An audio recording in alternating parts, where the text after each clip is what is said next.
Olá pessoal, boa noite. Aqui a gente está gravando à noite, né? Mas bom dia para quem estiver escutando, boa tarde no horário que vocês estiverem escutando. Quem fala aqui é o Tarcísio Figueiredo. Eu estou na companhia de pessoas ilustres na ABEFA, Associação Beneficente Espírita Francisco de Assis, aqui em Campo Grande, Rio de Janeiro, Brasil. Comigo tá o seu João Luiz, a Claudinha, seu Wagner, Ieda, a Lana, a Tereza e o Álvaro. E a gente vai falar hoje da pergunta 481 a 483 do Livro dos Espíritos. E o assunto é convulsionários ou convulsivos, não é isso, Claudinha? E a gente vai fazer a primeira pergunta aqui para uma participante que é nova na casa, mas que sabe muito de espiritismo, é a Lana. Lana, essa história de convulsionário, afinal de contas, o que é isso, convulsionário? É médium? Como é que funciona essa história? Como é que eles ficam? Qual o estado que eles ficam?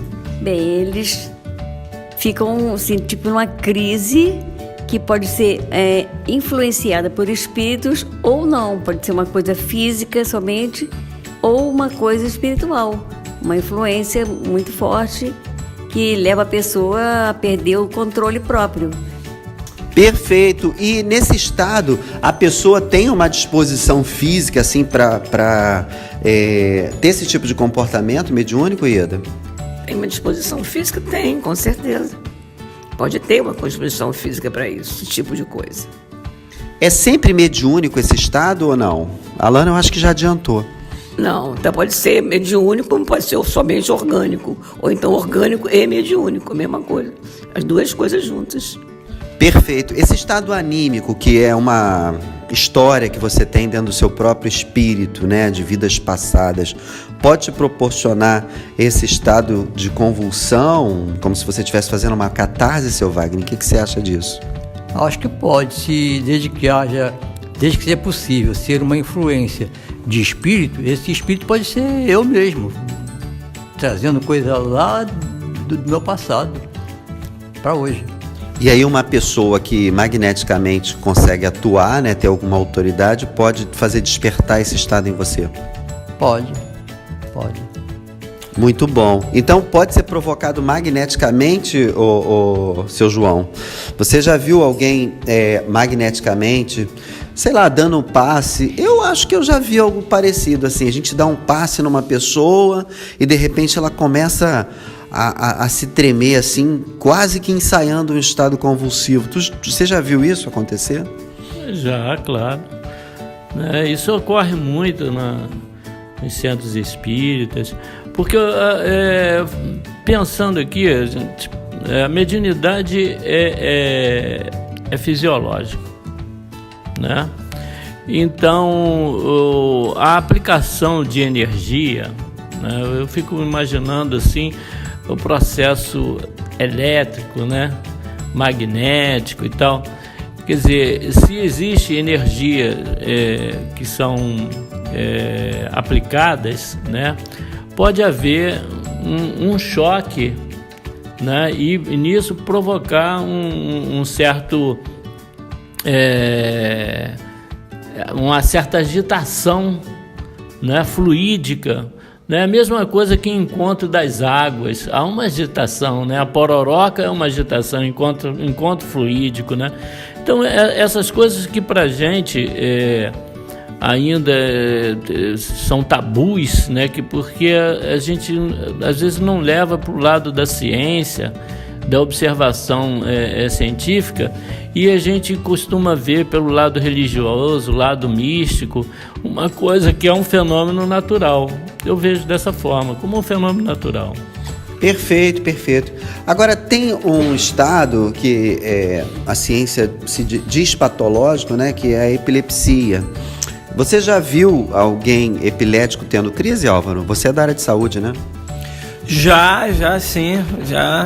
Eu trabalhei no hospital que o rapaz que trabalhava comigo, ele caiu duro na época. Eu estava pensando na enfermagem, fiquei muito assustado e logo em seguida o médico veio, pegou ele, acalmou ele.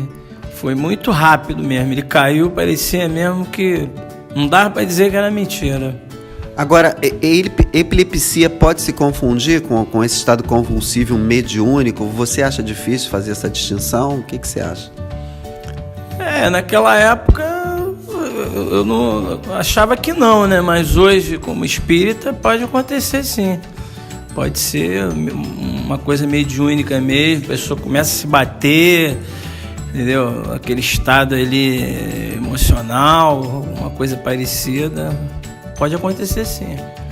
Ô, Tereza, quando a pessoa está com epilepsia e ela toma medicamento naturalmente, assim, foi diagnosticado a pessoa epilética, isso tem um efeito? Você conhece alguém que toma medicamento para epilepsia e tem lá os seus quadros de convulsão controlados? Você conhece alguém assim que é epilético? Não conheço não. Lana, você conhece alguém que é epilético, assim, que toma medicamento? Eu conheci uma pessoa que desencarnou, que era minha irmã. Ela tomava medicação, mas mesmo assim ela dava as crises. Deixa eu te fazer uma pergunta. Essa sua irmã chegou a frequentar algum lugar religioso, assim? Ela frequentou centros espíritas. E você acha que ajudou ela? Não. Não ajudou porque ela não estava receptiva, entendeu? Ela ficava revoltada para tomar um remédio, ela tinha ódio de tomar um remédio. Então, tudo é questão também de a pessoa entender das próprias necessidades e receber ajuda, mas assim, sabendo que está precisando realmente dessa ajuda. Ela não aceitava. Entendi. Eu sou da área de saúde, sou fisioterapeuta e sou acupunturista, né? E sou espírita. Então, tudo para mim tá na energia, né? Do que a pessoa tem e que é do seu próprio espírito. Então, quando a pessoa reencarna, ela reencarna com aquele código, né? Aquela chavinha patológica que o espírito, ele tá... vamos dizer assim, ele fabricou, né, por conta de existências passadas mal resolvidas. Eu acredito muito que se a pessoa fizer um tratamento combinado, ela vai ter mais êxito. Eu não digo para ela deixar de tomar o remédio. Eu acho que ela tem que tratar da parte física, tratar da parte emocional, um pouco da psicologia e tratar da parte espiritual. O que você acha disso, Eda? Perfeitamente, eu acho que tem que ser feito em conjunto mesmo. Porque, por exemplo, há pessoas que. Uma pessoa, eu não vou citar nome aqui, né? Que foi quando você canta aqui, ela veio, quando eu conheci, logo no princípio, há muitos anos atrás, né? Ela estava quase que todo dia, estava só com o médico. Aí depois que veio fazer para aqui para casa, começou o tratamento, depois que ela veio para aqui, ela começou a fazer um tratamento mais, assim, em conjunto, né? Ela disse que passou muitos remédios, melhorou muito, ela ficou outra pessoa depois que veio fazer tratamento. Por quê? Tinha dois fatores. Tinha o fator da saúde, né? Orgânico, que ela tomava os remédios, e tinha o fator espiritual. Quando ela veio para cá e fez tratamento espiritual, diminuiu o problema orgânico. Quase que zerou. Não zerou, mas quase que zerou. Perfeito. A Organização Mundial de Saúde hoje está dizendo que a saúde é a condição de equilíbrio físico, psicológico, espiritual e até financeiro, né? Então, acho que o tratamento combinado é a melhor forma de você atuar para que o resultado seja satisfatório. Você concorda com isso, seu João? Com certeza, com certeza. Hoje, né, no momento em que nós já vivemos e que o avanço da ciência, né, da psicanálise, né, da ciência em geral, o homem hoje ele já pode vislumbrar, né, condições melhores, né, tanto física quanto psíquica. Então, o que se torna difícil ainda é quando a gente se fecha ao aprendizado, seja ele qual for. Se a gente está aberto ao aprendizado, fica mais fácil a gente conseguir êxito nas nossas patologias. Perfeito, seu João. Agora, esse estado de médium convulsionário ou alguém que seja sensível, né, a esse tipo de fenômeno que é a convulsão, isso pode atingir um grupo de pessoas ao mesmo tempo, seu Wagner? O que você acha? Acho que pode, a gente vê isso, eu percebo isso nas igrejas evangélicas, as pentecostais, né, que é uma manifestação e o cara começa a pular e se debater, e à medida que o pastor vai conduzindo, né, aquele efeito, aquela causa, isso vai aumentando e eu vejo até como histerismo, mas é uma convulsão coletiva. Muito interessante. E essa convulsão, ela pode ser parada, sim? Esse mesmo pastor que provoca através das atitudes ali que ele tem, né? Que ele começa a conclamar determinadas forças e tal. Ele também consegue parar isso? Ele consegue. Eu falei igreja evangélica, mas a gente vê também na Umbanda, né? A gente vê também. Ele consegue, porque ele acho que até que ele é preparado para isso. Ele vai a coisa não crescendo, de repente a coisa amortece. Então isso vem se confirmar essa questão da ação magnética de uma autoridade, né? Quando a pessoa está se debatendo assim, muito, Álvaro, num estado convulsivo, você já viu você que também gosta da Umbanda, você já viu assim um médium assim chegar perto daquela pessoa e parar aquele estado assim? Fazer com que ele volte ao normal? Já. E geralmente esses umbandistas, né, parte espiritual, eles têm como conduzir ele, retirar aquela manifestação deles, influência. Né, que é isso, aquela influência, manifestação deles ali, com preces também, com muita reza, entendeu? E aquilo vai acalmando, a pessoa vai conversando com a pessoa também, tá? E a pessoa vai, né, querendo ajuda também, né? Porque também tem que querer ajuda, né? Se também não fizer a troca, né? Aí fica difícil também. Porque né? eu já frequentei a Umbanda, eu sei como é que é. O médium, quando sai desse estado, ele parece que ele fica feliz de ter saído daquele estado, né? Parecia que ele estava assim sem controle. É isso mesmo? Assim, ele fica meio desesperado? Isso, ele perde o controle totalmente, fica totalmente descontrolado ali, né? Ele vem respirando fundo, ofegante, né, saindo do estado? Isso, vem respirando, fica muito confuso depois, e tem gente que não lembra, né? Nem lembra às vezes, né, do que aconteceu. Agora, Lana, interessante isso, hein, Álvaro? Esse efeito magnético que age na sensibilidade, né? Ou um pastor ou uma outra pessoa de outra denominação religiosa provocando isso, ou um profissional mesmo provocando isso na pessoa, e tendo ou não tendo espírito, né, ali atuando, esse efeito na sensibilidade, esse efeito magnético, funciona como se fosse um remédio anestésico assim na pessoa? Pode ser. E a pessoa fica assim, mexe com a sensibilidade dela? Mexe, com certeza. É porque no Livro dos Espíritos fala que a pessoa, ela fica susceptível à transmissão de pensamentos, né? Ela fica anestesiada e fica num estado de sonambulismo acordado, né? Que ela tá meio que vendo as coisas acontecerem, mas ela não consegue sair dali, não é isso? Ela não consegue dominar a situação, né? Ela fica sendo tipo robotizada, usada e sem forças para acordar ou fazer alguma coisa para sair dessa situação. Perfeito. Agora, a gente está falando da parte mais correta desse estudo, né? Mas seu João já é um médium e um fundador aqui da casa e que tem uma larga experiência nesses fenômenos. Seu João, tem muito charlatanismo nesse negócio de convulsão, seu João? Tem charlatanismo em todo lugar. Charlatão é o que não falta, né? É mais difícil você encontrar gente séria do que charlatão. Charlatão você encontra com mais facilidade. Porque às vezes você se aproxima de uma pessoa ou outra, daqui a pouco ela começa a se debater assim, você olha para aquilo, fica meio desconfiado. E eu acho que a melhor forma de você fazer esse teste é dizer: fogo! Se ela sair correndo, é mentira. Com certeza, Roberto. O que acontece conosco? Eu não digo nem dessas pessoas. Né? O ser humano, nós ainda somos vaidosos demais. E em vários setores da nossa vida, a gente gosta de aparecer.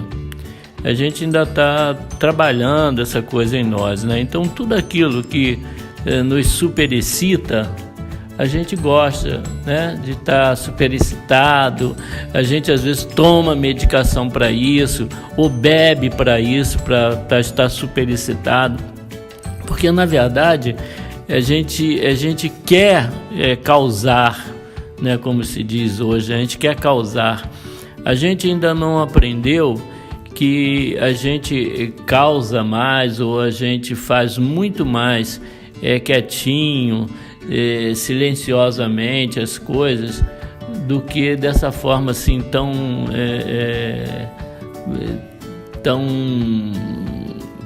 como é que a palavra que está fugindo aqui, uma forma mais intempestiva, mais, né, contundente, né, mais contundente. Então eu acho que isso faz parte ainda da nossa natureza, né, porque os seres mais elevados, você vê que Jesus era uma pessoa tranquila, né? Ele não precisava ficar fazendo espalhafate para nada, né? Ele era tranquilo e ele é o nosso exemplo. Então, pelo que eu percebi, a gente aprendeu que essa mediunidade, esse tipo de mediunidade, convulsionário ou convulsivo, ela pode ser provocada por espíritos, pode ser provocada por um efeito magnético de uma outra pessoa, ou pelas duas coisas, não é isso? A pessoa pode ter uma natureza para ter a convulsão, pode ser até patológico. Mas eu vou te fazer uma pergunta, seu João.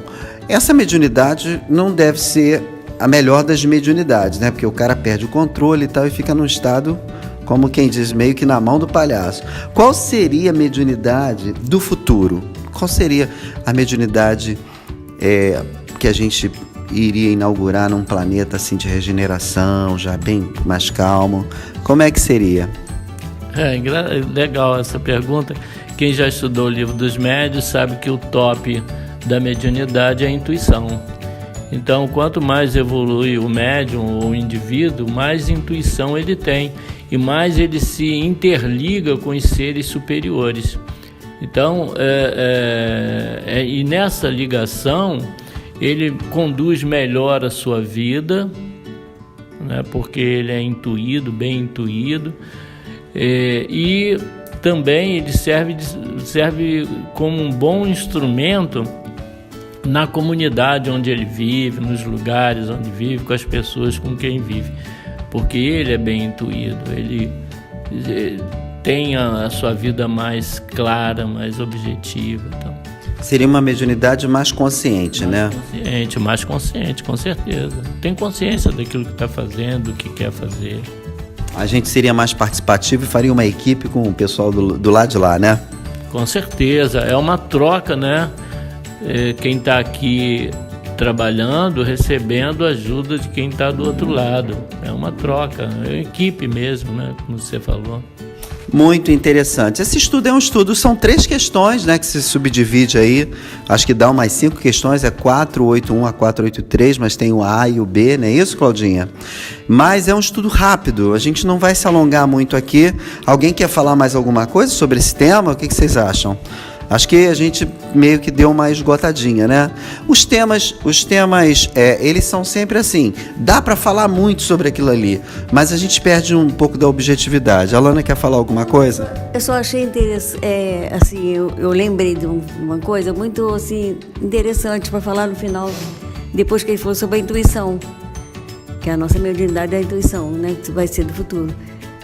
Que Paulo de Tarso falava assim: já não sou mais eu quem vive, mas o Cristo que vive em mim.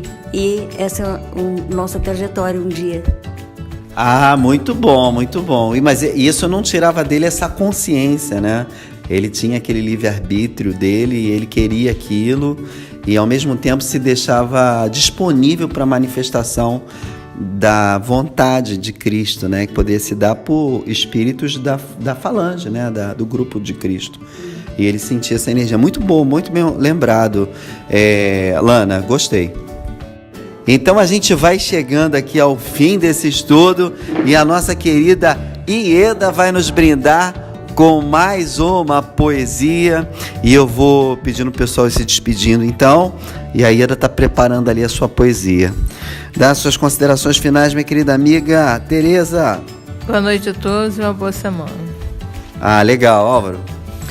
Uma boa noite e uma boa semana com muito amor, com muito carinho, graças a Deus. Eita! Seu Wagner. Uma boa noite a todos e confirmando que o senhor João falou que a mediunidade do futuro seria a intuição, isso vai acarretar uma mediunidade mais light. No mínimo, o médium vai ser mais educado, não vai ser espalhafatoso, não vai ser presepeiro. É isso aí.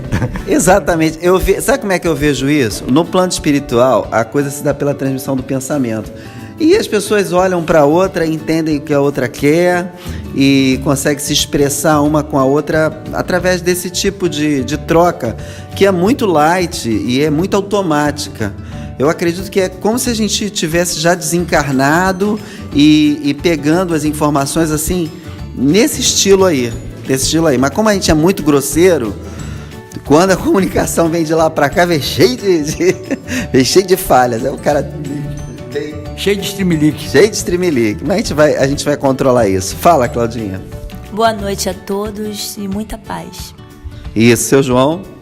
Boa noite, saúde, paz para todos. E agora, a poesia da Ieda.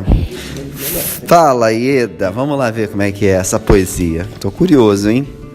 Agradecimento. Eu te agradeço, Senhor, pela luz que ilumina o dia, pelo pão de cada dia que nossa fome sacia, pelo ar que respiramos, que nos sustenta a vida, pela natureza florida, pela água que a sede alivia, pelo perfume que sinto no ar, dos prados a reflorirem para a nossa vista alegrar. Mas ainda, Senhor, agradeço, pois apesar de tantos tropeços que nos chegam a cada momento, ter forças para acreditar que todo mal é passageiro, que se dissolve no nevoeiro para a paz então chegar. Aê!